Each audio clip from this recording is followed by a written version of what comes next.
Here we are, and hello on this day, which is a strange one for most people, native or resident in the United States, and for many others worldwide. I think we're all familiar with the axiom, the statement made so often, which is considering the role of the United States in the world, that it should be a world vote regarding its various politics and representatives.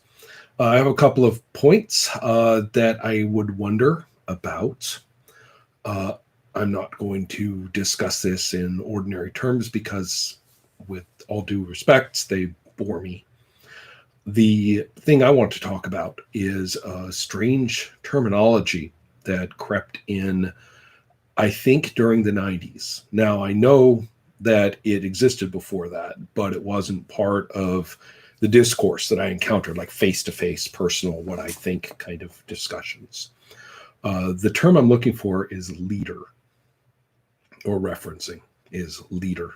Um, Coincidentally, in Italian, il duce, and in German, der Führer. But there are, you could, I guess we could just keep translating into lots of languages. I just sort of plucked those from the air for reasons. All right, well, leader, okay. Historically, there was much talk of leading when it came to American presidents. Um, throughout the 20th century, I really don't know if the terminology existed before the 20th century. And I mean, literally, somebody literally saying, referring to our leader or the leader of the country or what we want in a leader or anything like that. When certain rhetoric began, I'm going to place it explicitly with Woodrow Wilson, although I wouldn't put it past Theodore Roosevelt. Then at least the concept that at a global, well, at a national level, that an elected president would be considered or referred to as a leader.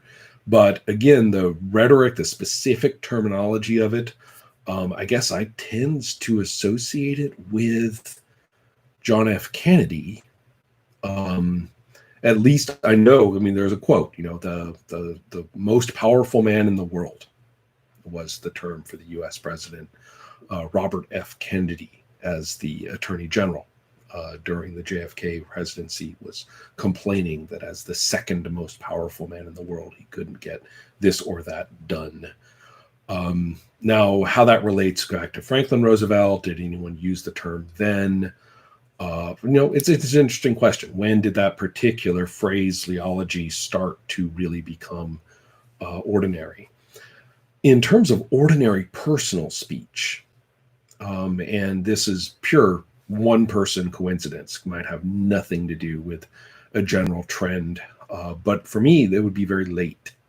The idea that a fellow citizen, a person, not representing anything, not making a speech for some elected office, not making a public statement, a press statement, or policy statement of any kind. I didn't run into the word leader in reference to the US president until the 90s. And you can perhaps associate that, I think, with the First Gulf War.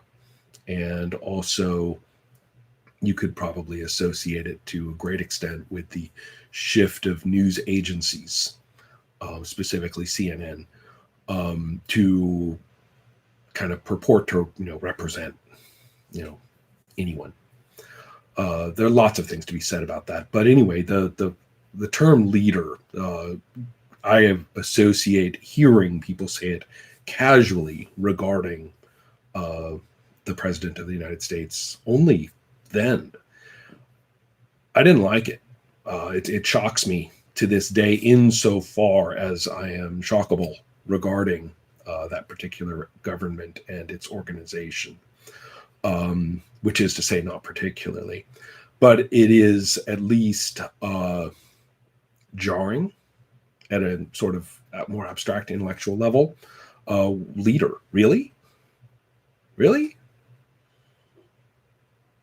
I can't imagine leader really. I mean, we're not. You could talk about the world, or you could be talking just about the United States. It was made clear to me at an early age, perhaps not to others. Who knows? That if, say, the president of the United States told you to go fetch his slippers, you could perform a gesture you cared to and fail to fetch the slippers. That's how it worked.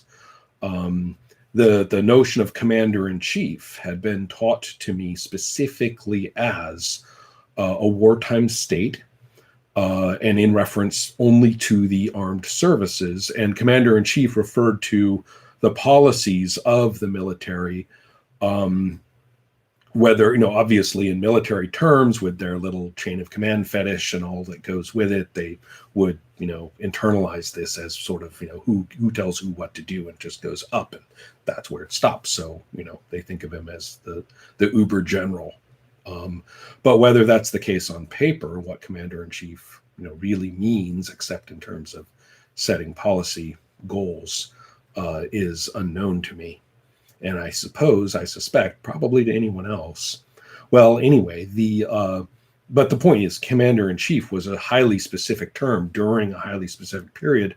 I was even under the impression, as taught to me while young, that in a non-wartime state, that the president wasn't the commander-in-chief and did not have a specific military, role.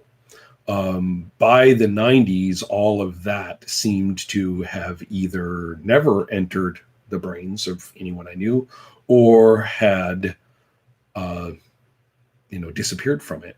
That, number one, that, we're back, is a good phrase, sort of meaning that we'll be on permanent wartime following 1991. Official statement to that effect or not, because there wasn't one, but that's pretty much what all policy from that point forward, in under any administration, was directed toward.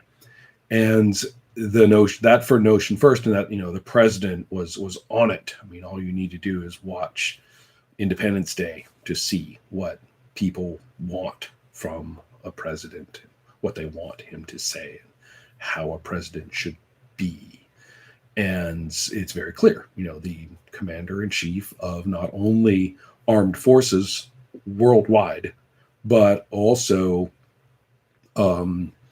of a specific people on the planet, and in relationship to their domestic affairs and the values that they purportedly have that he has.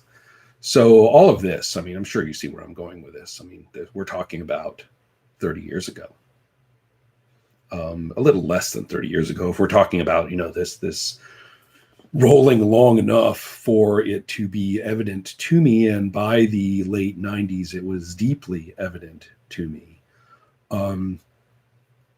that the concept was very much a Mussolini concept, that concept was widespread across a variety of different nations, and was most heavily coalesced at the United States. Now, one could start pointing and gesticulating and talking about, oh goodness, all sorts of people come to mind. Shall we discuss Muammar Gaddafi? Shall we discuss? Well, we could keep going and going, but that's not really to the point. My point is that the word fascism properly belongs not with the specific party in Italy of a limited period of time, and if one must be blunt, of little consequence, of great consequence insofar as it was not limited to that party and to those particular militaristic actions, but rather to a political bloc class of alliances which maintained power in Italy, and remains a heavy player there to this day, and that it is interconnected. It's an internationalist thing, as internationalist as some boogeyman of communism ever was feared to be, but far more real and far more well entrenched far more domestically supported in each case. And that one need look no further than to the history of Chase Manhattan Bank. None of this is something you have to dig up on obscure, ranty websites. This is ordinary historical stuff out there, plain as day, presented with, a straightforward gaze of this is, what is known to have happened, not just what's said to have happened, but which is well documented and of no particular surprise to anybody who's actually asked. But you see, you have to know the questions. And the question is whether the political and cultural phenomenon of fascism is something that appears and disappears, or is it something that has been an ongoing reality for a solid century, present, accounted for, identifiable, real, and active. And I tend to think in that direction. So I'm finding today, looking at the bizarre and fascinating concept of delegates and electoral votes and that sort of thing, and glancing at it, as I always have, with a degree of, and you're calling this what? Well, anyway, not a very nice video for many, I'm sure. But that's kind of where I'm at the moment, glancing at, I do find myself, clicking on that very, very, very familiar map with the states, with their little boldface number on each one and their playful primary colors there, all lovely, for us to look at, and find myself poking at it and saying, well, what's it looking like? But the notion of it as a sporting event and a football game where, the scores go up and down, and they kind of are looking for the trend of the scores as the terminology of it all. Well, I've seen enough football games. I don't really need to watch this one. All right. Good luck with it all. And it will be, of course, I'm not safe here. It will be affecting me in a wide variety of ways, as will lots and lots of things. But carry on, make decisions, do stuff, and we'll see what you make of the next few days.